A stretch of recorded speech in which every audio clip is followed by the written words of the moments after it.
Le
24 juillet 2016, député européen de l'innovation appelant à enquêter sur le prélèvement forcé d'organes en Chine. Le 13 juin 2016, après 4 années d'enquête, la Chambre des représentants des États-Unis a unanimement voté une résolution condamnant les prélèvements forcés d'organes en Chine. Cette résolution constitue la plus importante confirmation législative de la réalité du crime de prélèvement d'organes de masse sur les pratiquants de masse. Le 17 juin 2016, le Congrès américain adopte une loi contre les prélèvements forcés d'organes sur les pratiquants de masse.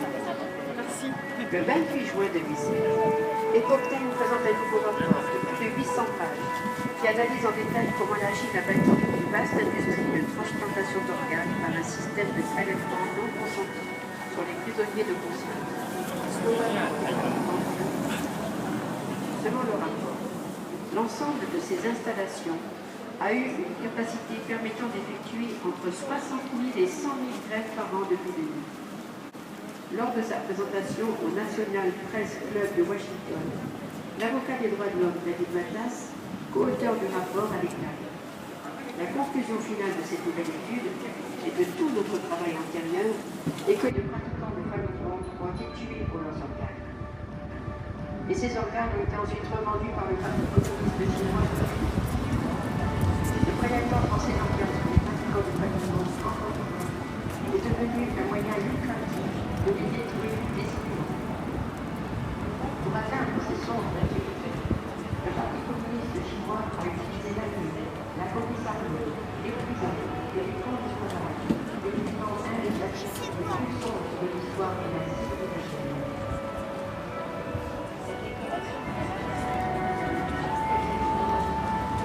Le Falun Gong, qui est appelé Falun Dafa, est une très ancienne méthode de Qigong transmise au grand public par M. Liang-She depuis 1991. La particularité de cette méthode est de revenir à la source des enseignements du Qigong en recherchant simultanément le développement physique et spirituel. Elle vise à garder le corps en bonne santé et éveiller la conscience au maintien d'une bonne morale. Ok, la suite. Son enseignement combine la pratique de la méditation, l'exercice au mouvement lent et souple. Présence, nous rappelons également à travers 3 principes que le fondateur du Falun Gong, M. Li, a été invité entre 1992 et 1994 par l'Association nationale du Qigong, qui est en fait une branche du ministère des Sports chinois. Il a été invité pour donner une 50aine de grandes conférences dans toute la Chine au sujet du Falun Gong, élu meilleure méthode du Qigong, comme vous voyez ici. C'est pourquoi il y a 100 millions de Chinois qui le font. Et en début mars 1995, le fondateur du Falun Gong, M. Li, a été invité par l'ambassadeur chinois à Paris, M. Tsai Fangguo, pour donner une conférence du Falun Gong au service culturel à rue Vanloo, Paris 16e, C'était à cette occasion que je suis allé découvrir et apprendre le Falun Gong avec une partie d'amis ici. On était 400 de participants, beaucoup de personnel de l'ambassade de Chine y étaient avec la présence de l'ambassadeur chinois de l'époque.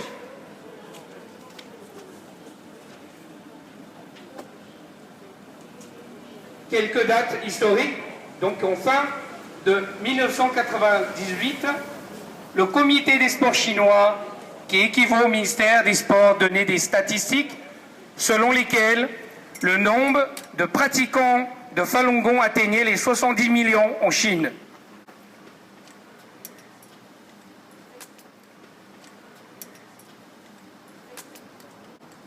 Et lorsque le nombre de pratiquants de Falun Gong atteignait les 100 millions en 1999, le régime chinois voyait que le nombre de Falun Gong était 2 fois plus que les membres du Parti communiste chinois. Jiang Zemin, le président du régime chinois de l'époque, ne pouvait plus supporter la réalité et lancer cette persécution inhumaine qui dure jusqu'à aujourd'hui. Donc, nous sommes là devant l'ambassade de Chine aujourd'hui. Nous encourageons le président actuel Xi Jinping à continuer avec courage à combattre les gros tigres en Chine comme il y a quelques années. Nous lui demandons également de stopper la persécution des pratiquants de Falun Gong et de traduire en justice Jiang Zemin, Zheng Qinghong, Luo Gang, Li Langqing et tous les hommes du clan Jiang Zemin dans cette persécution inhumaine qui est en fait un génocide et un crime contre l'humanité. Merci à toutes et à tous de m'avoir écouté. Alors, je donne la parole à Itak. Madame Fiorella. Luna.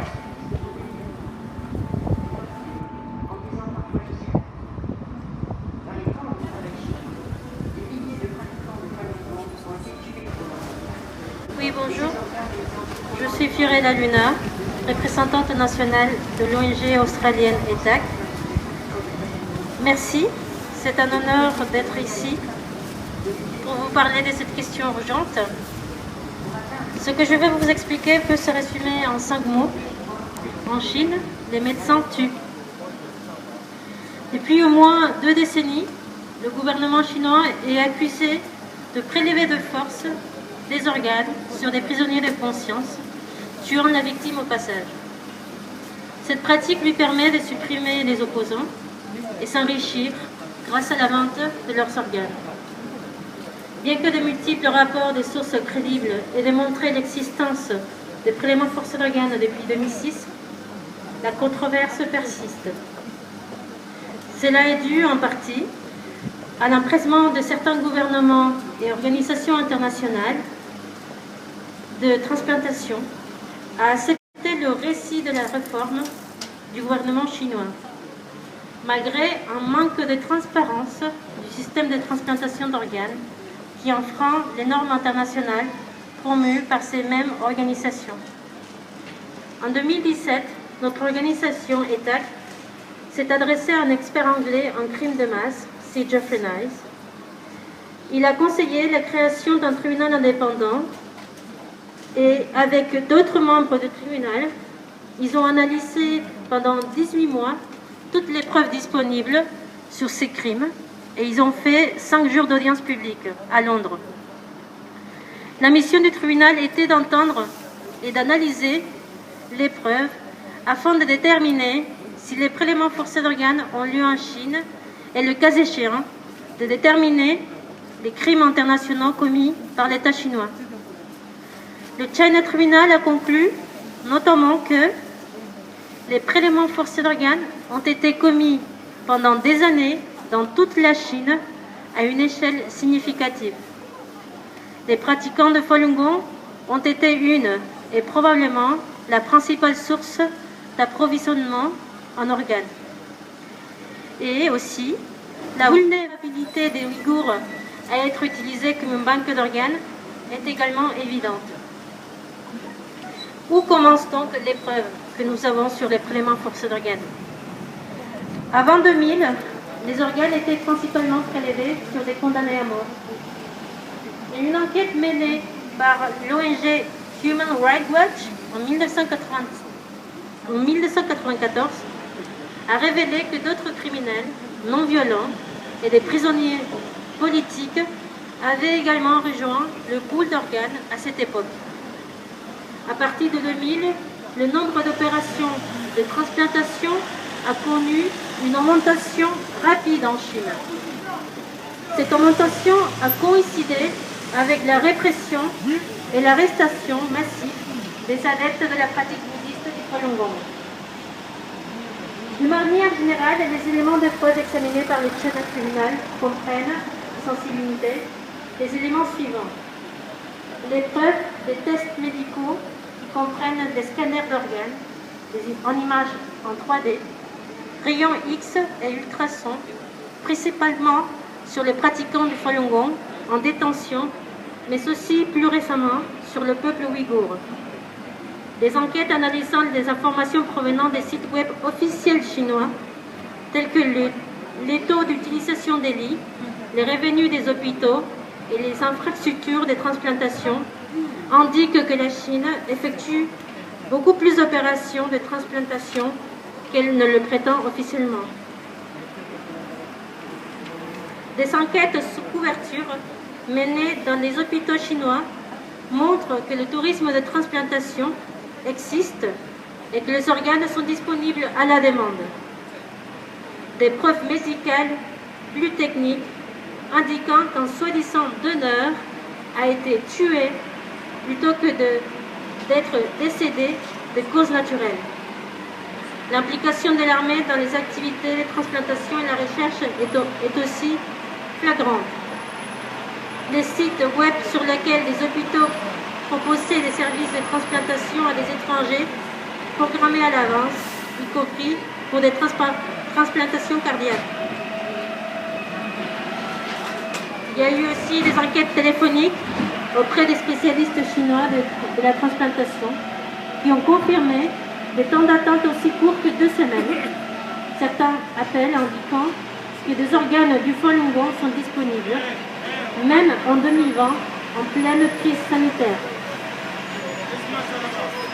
Dans un appel téléphonique examiné par la police scientifique, l'ancien ministre de la Santé de l'appel, Bai Zhuzon, a déclaré que l'ancien président Jiang Zemin avait directement ordonné le meurtre des pratiquants de Falun Gong sur leurs organes. Et une analyse statistique qui montre que les données officielles chinoises actuelles sur les dons d'organes ont été manipulées et ne représentent pas les chiffres réels. En résumé, tous ces éléments de preuve rassemblés nous permettent de conclure que les prélèvements forcés d'organes ont bien lieu en Chine. Il s'agit d'une pratique planifiée, systématique, institutionnelle. Dans des camps de concentration, les victimes du Falun Gong sont soumises à des travaux forcés et sont torturées, violées à maintes reprises de plusieurs manières. En Chine, les policiers, les centres pénitentiaires, les hôpitaux, les tribunaux sont tous impliqués. Les chirurgiens chinois tuent alors que leur devoir est de ne pas nuire. Parler des prélèvements forcés d'organes, c'est parler d'une vérité qui dérange. Une vérité que nous dénonçons depuis plus de 14 ans. Parler des prélèvements forcés d'organes, c'est parler des crimes contre l'humanité, d'une violence inouïe et d'une extrême cruauté. Comment est-ce possible que l'on puisse réserver un organe à l'avance? Comment est-ce possible que le temps d'attente d'un organe en Chine soit de 2 semaines en moyenne, alors qu'aux États-Unis et dans les autres pays, le temps d'attente est de 2 ans en moyenne? Comment est-ce possible que les hôpitaux chinois garantissent aux patients que si jamais leur corps rejette l'organe, d'autres greffes seront réalisées jusqu'à trouver le bon organe? Quelles sont les preuves? Que font-ils avec les organes? Combien coûtent les organes? Qui achète ces organes? Pourquoi ces crimes perdurent-ils depuis plus de 20 ans? Pourquoi n'avez-vous jamais entendu parler de ces crimes auparavant? Ce sont les questions auxquelles nous nous efforçons de répondre pour que cessent ces assassinats. Malgré les efforts du gouvernement chinois pour cacher ces crimes, de plus en plus de rapports d'experts et d'enquêtes de journalistes dévoilent la vérité. Et quelle est donc la vérité? La vérité est que l'État chinois est un État criminel. Oui, l'État chinois avec qui les pays occidentaux ont décidé de s'allier, croyant voir aboutir la signature d'importants contrats, en fermant les yeux sur les violations des droits humains pour ne pas l'embarrasser. Cet État est un État criminel, coupable de crimes contre l'humanité. La France a montré une certaine naïveté, car elle a cru qu'en se rapprochant de la Chine, elle allait l'orienter vers la démocratie. Cependant, dans le contexte actuel, nous nous rendons compte tardivement que la France n'a jamais été libre face à la Chine, et que c'est la Chine qui a réussi à museler notre démocratie et nous a conduit à nier nos valeurs humaines en échange des relations commerciales avantageuses. La France a aussi sa part de responsabilité, puisqu'elle est responsable des choix qu'elle a faits dans le passé et continue de faire dans le contexte actuel. Responsable car ça fait plus de 20 ans que des associations internationales de défense des droits de l'homme dénoncent le manque de transparence scientifique de l'éthique médicale.